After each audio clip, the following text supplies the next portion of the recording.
A classic post that gets put up on the forums time and time again shows the number of people who read the Bible.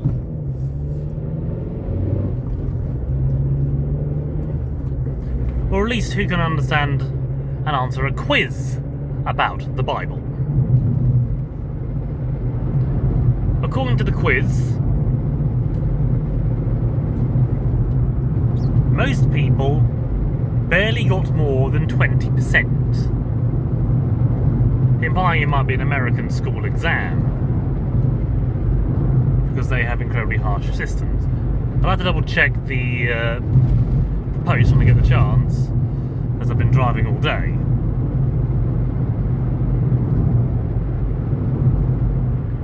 But one thing that stands out on the post that many people like to point at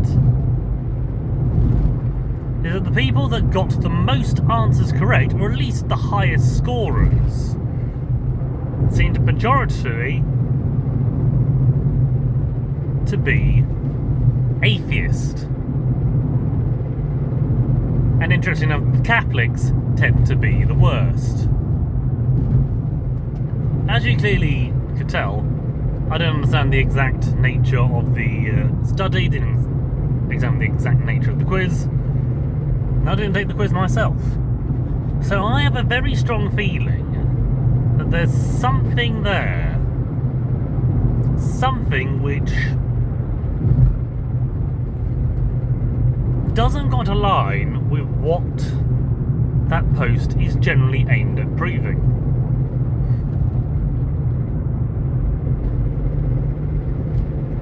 What sort of things do I mean? Well, first of all, many people seem to suggest that implies the atheists understand the Bible a lot more, or read the Bible more than the average Christian.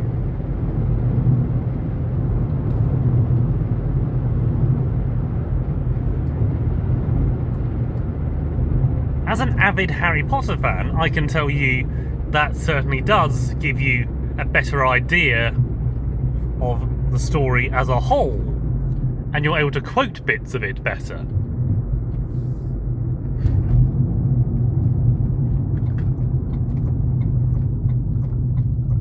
But unfortunately,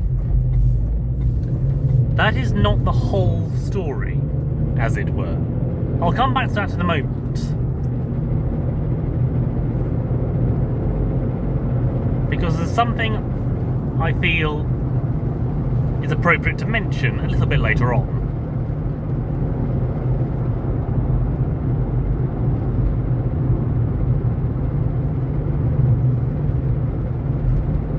Firstly, I don't know who produced that Bible quiz, who gathered the data about whether they were Christian, which denomination, so forth, or whether they were atheist.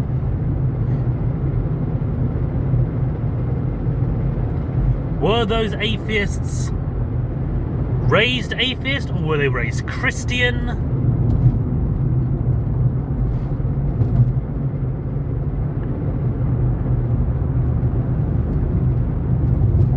We honestly don't know, and that is the issue. There's so much about that quiz that is so up in the air that for all we know, they literally just threw numbers at a chart. Giving them the benefit of the doubt and letting the standard scientific heads rule this one, we're going to naturally have to ask, what was the distribution of this quiz? Who was it aimed at? And moreover, who would have been interested in paying attention to it? Because interestingly enough, you could say some people might be more interested in taking these random quizzes rather than studying something else. For example, like studying the Bible. or studying their work for their degree. I've often said that the Bible and the internet are remarkably similar in the fact you need to be discerning about it. But you can overly focus on one to the exclusion of the other, as many people do. So for all we know, it was simply the majority of the quiz takers who were atheist, and therefore the highest percentage on the board.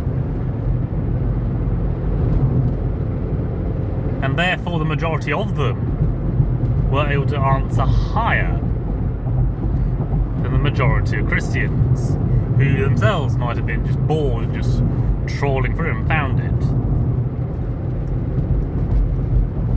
Bored, undisciplined, and therefore not reading their Bibles.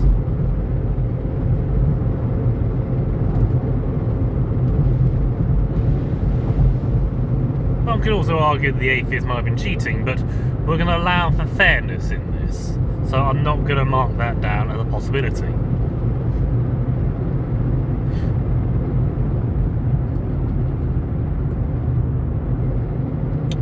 But let's go back to the point I made about atheists reading the Bible better, or knowing the Bible better. I hear that thrown around on posts quite a lot. Probably because they're dealing with the hotheads who just shout out stuff they hear constantly, and also, ironically, throw posts that they don't really understand. Typically about evolution, the Big Bang, and all that sort of stuff.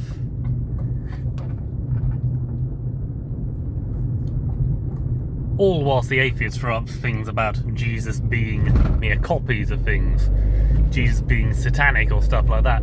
Everything really that they clearly have not done any research on and just pick at random. I've been over this 100 times in different videos.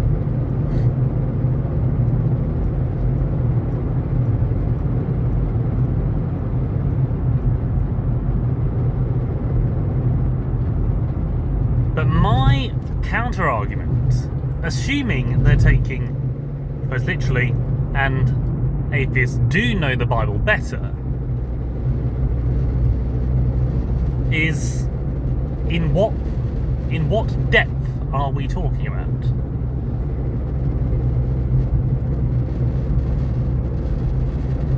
Let's say we have someone who's done a skim through of the books of Harry Potter, a skim through the Lord of the Rings, or had just sat down and watched all the movies of Harry Potter.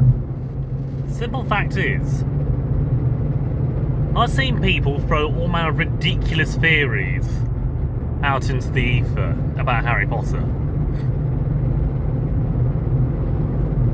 I have listened to the Harry Potter books time and again for many years. I would not say I would listen to it for the sake of understanding the characters more, as that wasn't how I was interpreting the reading of it. No. That's why in a way I prefer listening to audiobooks whilst doing something else. It's background noise rather than actual character development. Though I still paid attention enough to do well in English class, getting a B in English Lit, I believe. You may say it also depends on how you read the book, which is very much true. Some people can say that Harry Potter is satanic just by the fact that it has spells in. That if you read the book and you look for the spells or look for the magic part, then that's what you will find. Same if you just read the book and see a child trying to find his way in the world, which could very well be similar to autism. And that sort of thinking needs to be applied constantly when reading the Bible. Using that principle in reading the Bible helps you to find different angles at which to read the book, you'll find people often using the chapter breaks as hard lines, but unfortunately those were put in place by people to break up important biblical narratives. Chapter and verse was never in the original manuscripts, they were put in later. Useful references, for example, I can reference something from Harry Potter, but if I know where it is in the book, it makes it a lot easier to find.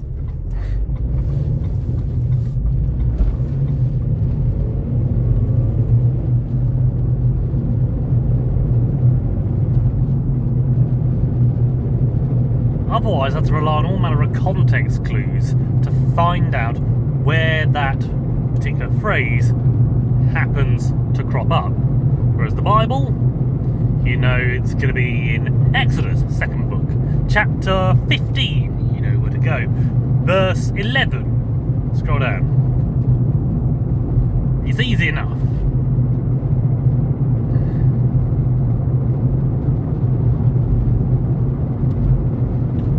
And that goes across multiple renditions, making the Bible a great reference book, which unfortunately was something it was never designed to be. Exodus 15:11 is interesting enough, this particular passage. I thought it'd be worthwhile checking it out because I know people will anyway. Now you go by all this translation and go down to the further notes. If they're not in the context, or the cross references, it is amazing how much detail we get, which is something I will get to in this video. But what do I mean about reading in different styles? Well, I remember speaking to one of my customers. I think I was taking her to Edinburgh. She's a lovely lady who I've spoken to several times on many long journeys. And in her waning years, she says that she struggles to read. She often spends ages picking over a particular word because it just happens to be there. Why is it there? It's the one thing she can focus on at that time. And then when she's able to peel her attention away from that and focus on another word and decipher it, that word takes precedent.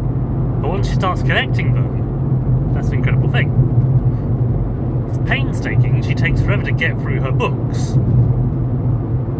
But I would say it gives her a major advantage over any speed reader. There have been many famous speed readers. Unfortunately, I can't remember any of them off the top of my head. But one thing is generally understood. They don't get as much out of the book when they just read through it. It's similar to me listening to an audiobook just to get noise, just so I can hear something going on. Or say I'm cooking dinner, eating dinner, washing up, driving. It's just background noise, that's all I need.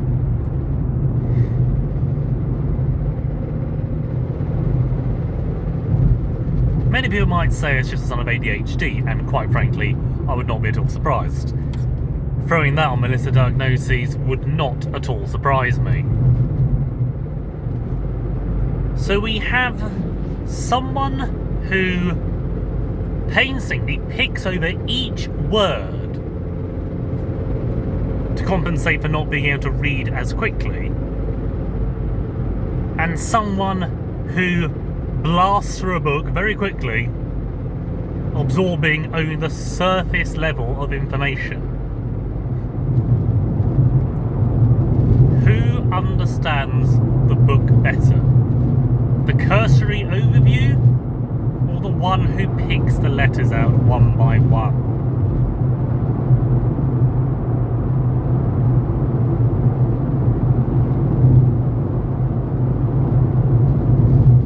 A Catholic lad mentioned way too often, and that is Solaris Inscripta, or Solaris Scriptura, something like that. Yeah, literally, only the scriptures, the Bible is the only truth. Whilst that may be, relying on that alone doesn't give us the ability to understand God. No. He uses the example of going through the church doctrines, or going through the church traditions, and all that sort of thing. Something for which I accept.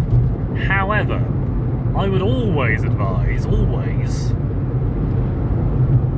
discussing, sharing, and looking for God outside of the Bible rather than only in the book. Because so much has happened since the last words of the Bible were put down. No wonder some people try writing new Bibles, like the Mormons.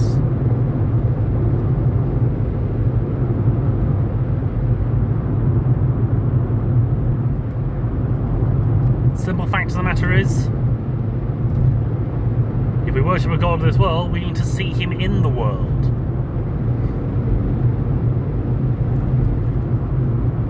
Does that render the Bible useless? No. But to wipe it under the rug is, quite frankly, ridiculous.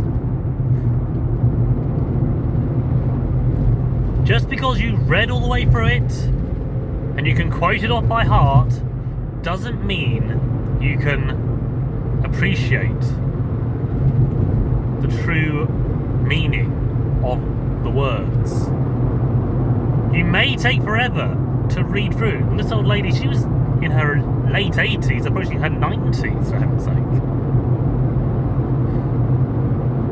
But she said she can be truly amazed at why an author chose such a word. If you bear in mind the Bible as we read it today doesn't actually hold half the words that you understand, and was in fact translated many times. And the original languages, Hebraic, Hebrew, Aramaic, Greek, they can use words in different ways. And the root of those words can matter a great deal when it comes to the actual translation of a passage. Deeply understanding what those words mean can help you understand the Word of God in so many ways. The classic example I can think of, and I mentioned this in my overview of the Ten Commandments,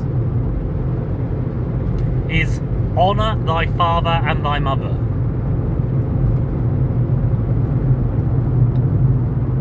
The term honour, I don't remember the exact word used in Hebrew, but it comes from the root word meaning ground, which I took to mean to stabilise or to hold in place.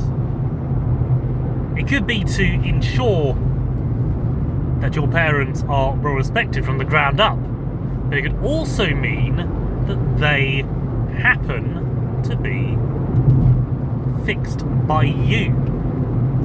You're ensuring they remain honourable.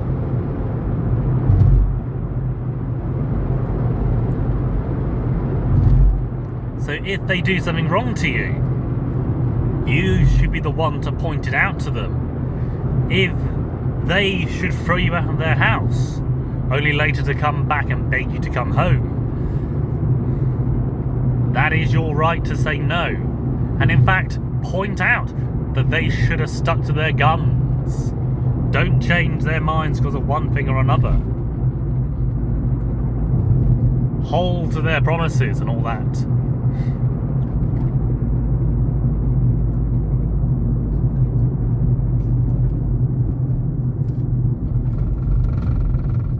the interesting thing is, I've seen some members of the atheist community of Austin use similar tactics when it comes to reading the Quran, taking the words and literally translating them to find what that meant, and therefore how that passage should be interpreted. In one case, using a term for a dog and saying how that means that the dog shouldn't be allowed in the house, and so forth. Constantly understanding what that means helps a lot. So I find it ridiculous that they're just not applying it across the board. Or if they are, they're not sharing it.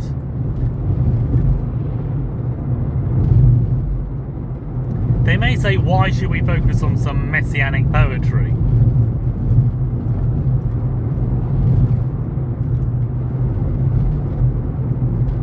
Why should we focus on all metaphors and stuff like that? I'm planning a video that will cover that at some stage, so stay tuned for that. But the important thing to remember is, you can read a book cover to cover until you know every single word and can quote it off by heart. But unless you know what each of those words mean and how they alter the context and the metaphors, you can literally never understand the entire book, or the author, or indeed the inspiration. So remember that. Stay humble, stay safe, and God be with you, my friends.